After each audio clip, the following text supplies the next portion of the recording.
मी माझ्या नवऱ्याशी नाखुश राहत होते. एकदा आम्ही आमच्या नंदेच्या घरी गेलो. माझा नंदोई खूप हट्टाकट्टा होता. त्याला पाहून माझी उत्तेजनाच वाढली. तेव्हा नंदेच्या मदतीने नंदोईनेच मला. पण नंतर मला माहीत झाले की माझा नवरा बाईसारखं दुसऱ्याकडून घेतो. एके रात्री मी तिला नंदोईसोबत पाहिले. नमस्कार मित्रांनो, मी रंजिता आहे. माझे वय 45 वर्ष आहे. माझी उंची 5 फूट 2 इंच आहे. माझा आकार 34, 28, 36चा आहे. माझ्या नवऱ्याचे नाव रवी आहे. ते 5 फूट 6 इंच उंच आहेत. त्याची तब्येत सामान्य आहे. ते सुमारे 50 वर्षाचे आहे. आम्ही औरंगाबादचे आहोत. मी खूप मादक आहे आणि मला दररोज रात्री लागते. पण माझे नवरे रवी आता महिन्यात 1-2 वेळाच अनुभवतात, आणि तेही फक्त 2-4 मिनिटासाठीच. मी ताणलेलीच राहते. मी माझ्या भुकेला शांत करण्यासाठी मी माझ्या जीवनाला हाताने अनुभवून काम चालवते. एकदा पूजेच्या वेळेस आम्ही कोलकाता फिरायला गेलो. तिथे माझ्या नवऱ्याचे मावशी मावस राहतात. आमचे मावस खाजगी कंपनीतून रिटायर झाले आहेत. मावसाचे वय सुमारे 65 वर्ष असेल आणि मावशी सुमारे 60 वर्षाच्या असतील. मावसांच्या घरी त्यांची मुलगी नूतन राहते. ती सुमारे 36 वर्षाची असेल. ती उंच आणि खूप सुंदर आहे. तिची उंची सुमारे 5 फूट 6 इंच आहे. ती दिसायला खूप सुंदर आहे. तिचा आकार 36-38चा असेल. ती साडी ब्लाऊज घालते आणि नेहमी सिव्हिलेस ब्लाऊज घालते. तिचा ब्लाऊज खोल गळ्याचा असतो, ज्यामुळे तिचे व्यक्तिमत्व स्पष्ट दिसते. नूतनचे नवरे आशिष आहेत. ते सुमारे 6 फूट उंच आहेत आणि कसरती शरीराचे मालक आहेत. त्यांना पाहताक्षणी माझ्या जीवनामध्ये हलचल सुरू होते. कारण नात्यात ते माझे नंदोई लागतात, म्हणून त्यांच्याशी मजाकचेही नाते आहे. आम्ही जेव्हा त्यांच्या घरी पोहोचलो तेव्हा मावस मावशी, नणद नंदोई यांच्याशी बोलणे सुरू झाले. आम्ही ट्रेनच्या प्रवासाने आलो होतो, म्हणून खूप थकवा आला होता. काही वेळानंतर नूतनने मला फ्रेश होण्यासाठी सांगितले आणि आम्ही फ्रेश होऊन आलो. आम्हाला कोलकाता फिरायला जायचे होते. मी ब्लॅक रंगाची साडी घातली आणि मॅचिंग ब्लाऊज घातले होते, ज्याचा गळा खूप मोठा होता. गळा मोठा असल्याने व्यक्तिमत्व स्पष्ट दिसत होते. माझी नणद मला छेडत म्हणाली, भाभी, आज तर खूप मुलांचा पाणी काढून टाकशील. नंदोईजी देखील हसून म्हणाले, हो भाभी, आज तर तुम्ही कोलकात्याच्या मुलांवर वीज पाडूनच राहाल. आता भैयाचं काय होईल? मी म्हणाले, भैयाचं तर काही होणार नाही, पण मी पाहते की तुमच्यावर काय परिणाम होतो. माझी नणद म्हणाली, यांच्यावर तर खूप परिणाम होईल आणि वीज माझ्यावर पडेल, तेही रात्रभर. मी त्रासलेली राहीन. मी नंदोईजींना म्हणाले, माझ्या नंदेवर जास्त वीज पाडू नका. सर्वजण हसून म्हणाले, पण मला माझ्या आतून काही मुंग्यासारखे रेंगाळू लागले. काही वेळातच माझे नवरे देखील तयार होऊन आले आणि आम्ही कोलकाता फिरायला निघालो. आमच्यासोबत नणद नंदोई देखील होते. रास्ताभर आम्ही चुहलबाजी करत राहिलो. माझे नंदोई गर्दीत मागून माझ्याशी चिटकत आणि मला त्यांच्या भावनेचा स्पर्श देत होते. मी देखील त्यांची भावना दाटून असल्याचे जाणवू लागले होते. आम्ही संध्याकाळी घरी परत आलो. जेवण झाल्यानंतर काही वेळ इकडे तिकडे बोलणे झाले. मग झोपण्याची तयारी सुरू झाली. मावसांच्या घरी 2 खोल्या होत्या. एका खोलीत मावस मावशी आणि नंदेचा छोटा मुलगा प्रकाश राहत होता. प्रकाशचे वय 10 वर्ष आहे. मी आणि माझी नणद नंदोई आणि एक छोटा मुलगा अन्नू एका खोलीत झोपायला गेलो. माझ्या नवऱ्याला जास्त उष्णता वाटत होती, म्हणून ते बाल्कनीत झोपायला गेले. कारण घरात उष्णता जास्त होती. म्हणून मी माझी नणद फ्रंट ओपनिंगवाली मोठ्या गळ्याची मॅक्सी घालून घेतली होती. मी आणि माझी नणद खाली बिछाना लावून झोपू लागलो. माझे नंदोई आणि त्याचा मुन्ना जो 4 वर्षाचा होता पलंगावर झोपले. मी आणि ननद घरगुती बोलणे करू लागलो. थोड्या वेळानंतर आम्हा दोघांमध्ये गप्पा सुरू झाले. माझी ननद बोलू लागली, आज भैयाचा मुन्ना भुकलेलाच राहील. मी म्हणाले, आणि नंदोजीचा मुन्ना कसा राहील? ती म्हणाली, आम्ही दर रात्र अनुभव करतो. मी विचारले, कसे? ती सांगू लागली की दिवाणी बंद झाल्यानंतर काही दिसत नाही, आम्ही सहज अनुभव करतो.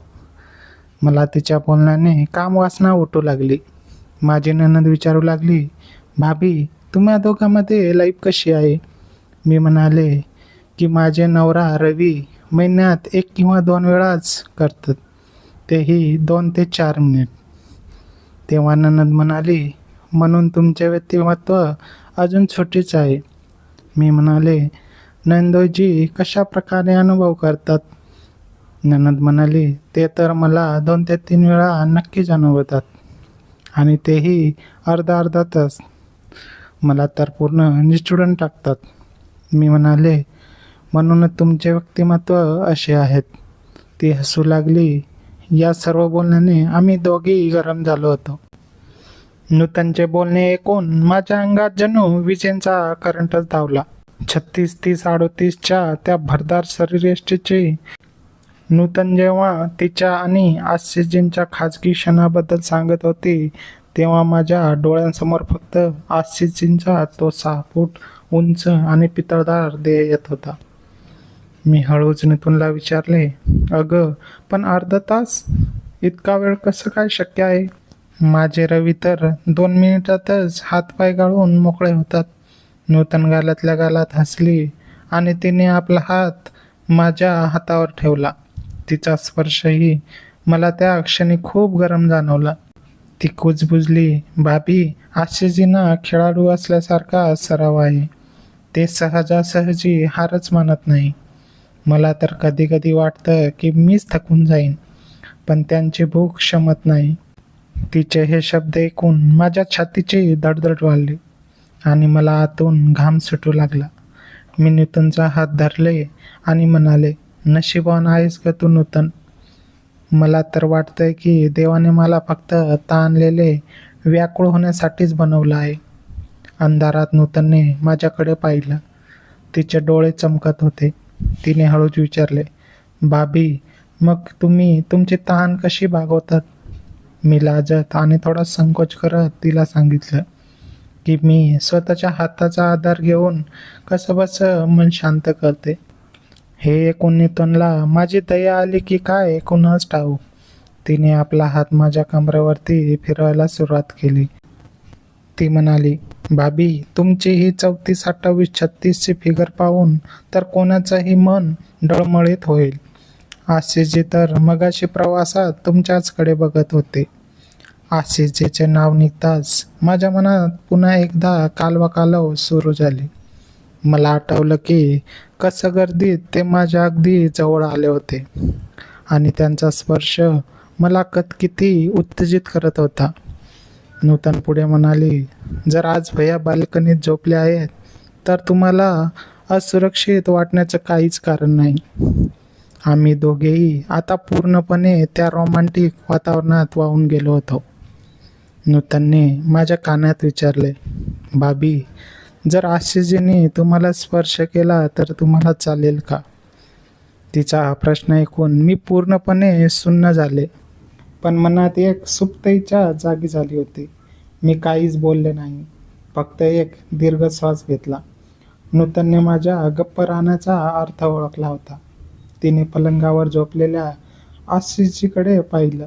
ते कदाचित अजून जागेच होते आणि आमचं हे सगळं बोलणं ऐकत होते.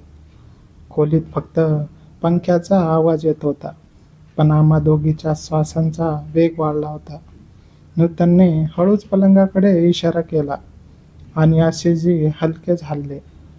माझ्या मनात धाकधूक होत होता की आता पुढे काय होईल, पण त्या भीतीपेक्षा जास्त मला त्या भेटीची ओढ लागली होती, जी मला आजवर कधीच मिळाली नव्हती.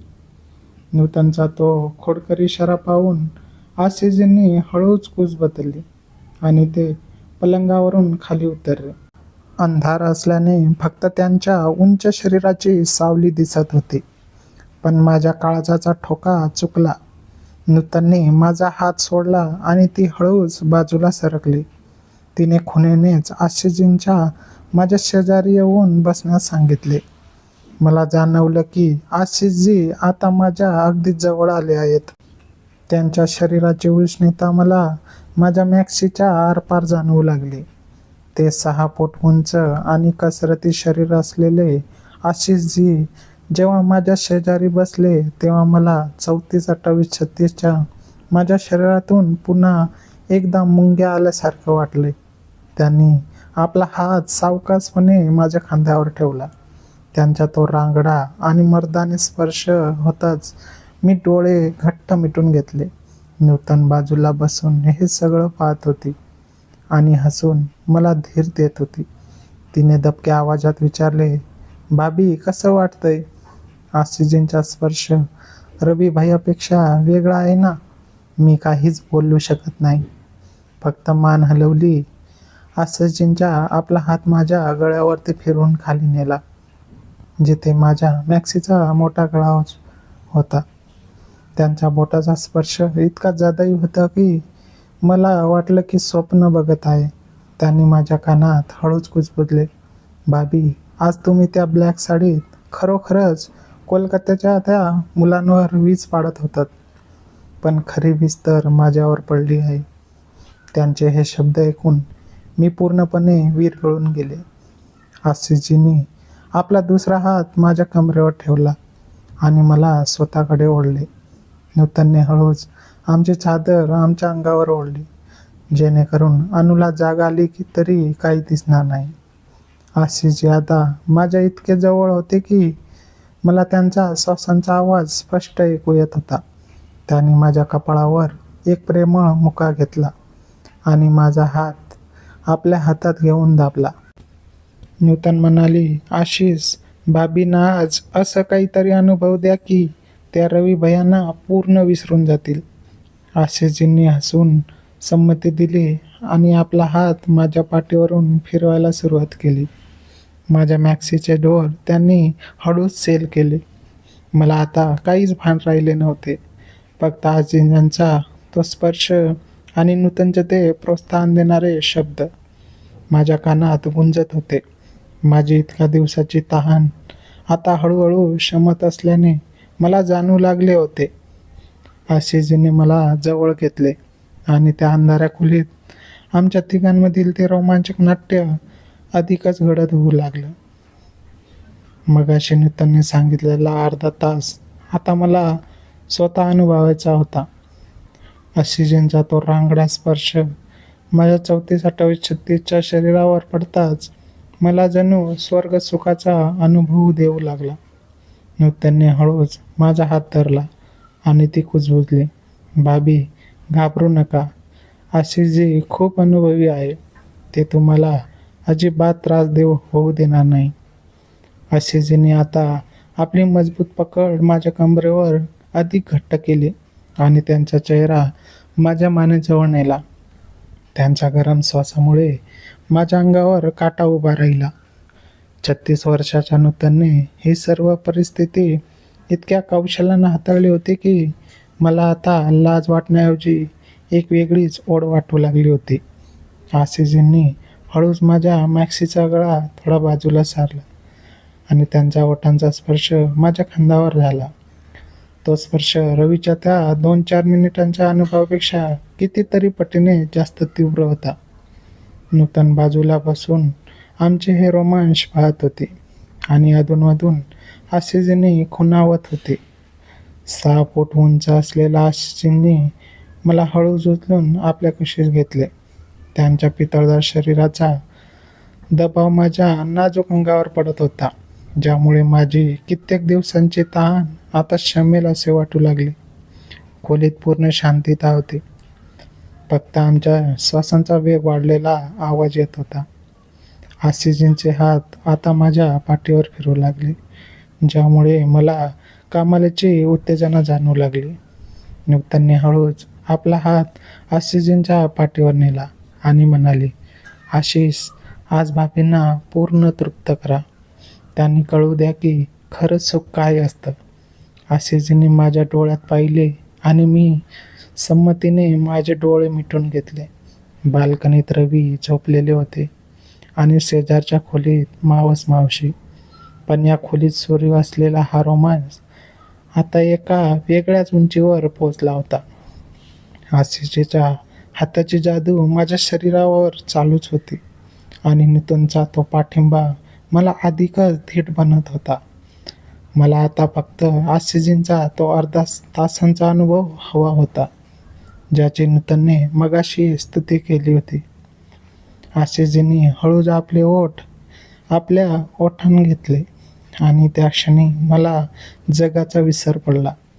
नूतनने देखील आम्हा दोघांना साथ देत आपले हात माझ्या केसातून फिरवायला सुरुवात केली. त्या अंधाऱ्या रात्री कोलकात्याच्या त्या घरात नात्यांच्या मर्यादा ओलांडून आम्ही एका वेगळ्याच दुनियात प्रवेश केला होता. तिथे फक्त भावना आणि शरीराची भूक शिल्लक होती. शरीराची ही भूक आता अनावर झाली होती आणि आशिषजींचा प्रत्येक स्पर्श मला अधिकच वेळ लावत होता. आशिषजींचा तो वेग आणि त्यांची ती ताकद पाहून मला त्यांच्या शब्दाची खात्री पटली. रवींच्या तुलनेत आशिषजी जणू एक न संपणारी ऊर्जा होते. त्यांनी मला आपल्या मिठीत इतकं घट्ट धरलं होतं की मला माझ्या शरीराचा कण न कण शहारल्यासारखं वाटू लागला. नूतनने अंधारातच आमची चादर व्यवस्थित केली आणि ती स्वतः आशिषच्या पाठीला लागून झोपली. जणू तीही या सुखाचा एक भाग होती. आशिषजींना जेव्हा आपला पूर्ण दबाव माझ्यावर टाकला तेव्हा मला त्या 34, 28, 36च्या शरीरात एक अभूतपूर्व समाधान जाणवलं. तो अर्धा तास कसा निघून गेला हे मला समजलंच नाही. माझी वर्षानुवर्षीची तहान आता एका रात्रीत जणू आटून गेले होते. आशिषजींच्या त्या खेळाडू वृत्तीने आणि नूतनच्या प्रोत्साहनाने मला अशा एका शिखरावर नेऊन ठेवलं होतं. तिथून परत येण्यासाठी माझी इच्छाच नव्हती. शेवटी जेव्हा आशिषजी पूर्णपणे शांत झाले तेव्हा त्यांनी मला मायेने जवळ ओढले आणि माझ्या कपाळीवर एक ओला मुका घेतला. नूतनने हळूच माझ्या कानात विचारलं, काय भाभी, मिळालं ना समाधान? मी फक्त लाजून त्यांच्या कुशीत शिरले. काही वेगळाच आशिषजी पुन्हा पलंगावर जाऊन झोपले आणि नूतन माझ्या शेजारी येऊन झोप पडली. बाहेर बाल्कनीत रवी शांत झोपलेले होते आणि घरात पुन्हा शांतता पसरली होती. पण माझ्या मनात मात्र कोलकात्याच्या त्या रात्रीची ती वीज अजूनही चमचमत होती, जिने माझ्या आयुष्यातील मरगळ झरकून टाकली होती. पहाटेच्या गारव्यात डोळे मिटताना मला फक्त आशिषजींचा तो मर्दानी स्पर्श आणि नूतनची ती मैत्रिणी आठवण येत होती, ज्याने माझे पूर्ण व्यक्तिमत्वच बदलून टाकलं होतं. शेवटी तृप्त होऊन मी गाढ निद्रेत गेले. सकाळचे 6 वाजत आले होते. खिडकीतून येणारा कोवळ्या उन्हाने माझे डोळे उघडले. रात्रीच्या त्या थरारक अनुभवानंतर शरीरात एक वेगळीच हलकी भावना होती. मी उठून बसले आणि पाहिले तर नूतन अजूनही गाढ झोपलेली होती. पण पलंगावर आशिषजी नव्हते. कदाचित ते लवकर उठून बाहेर गेले असावेत. मी सावरून उभी राहिले आणि हळूच बाल्कनीच्या दिशेने पाऊल टाकले, जिथे रवी झोपलेले होते. बाल्कनीचा दरवाजा उघडताच मला धक्काच बसला. रवी तिथे नव्हते, पण आशिषजी तिचे उभे राहून चहा पित होते. मला पाहताच त्यांनी एक गूढ हास्य केलं. मी घाबरून विचारले, आशिषजी, रवी कुठे आहे? ते तर इथेच झोपले होते ना? आशिषजी शांतपणे चहाचा घोट घेतला आणि म्हणाले, भाभी, रात्री खूप उष्णता होती, त्यामुळे रवी भैयांना झोप येत नव्हती. साधारण 1 वाजेच्या सुमारास ते आत आले होते, तुम्हाला आणि नूतनला पाणी देण्यासाठी. हे ऐकताच माझे पाय लटपटू लागले. काय? मग त्यांनी आम्हाला? माझ्या तोंडातून शब्द फुटत नव्हता. तेवढ्यात पाठीमागून रवीचा आवाज आला, हो रंजिता, मी रात्री आत आलो होतो. मी मागे वळून पाहिलं तर रवी चेहऱ्यावर एक शांत पण गंभीर भाव घेऊन उभे होते. माझ्या काळजाचा ठोका चुकला. पण वाटले आता मोठा राडा होणार.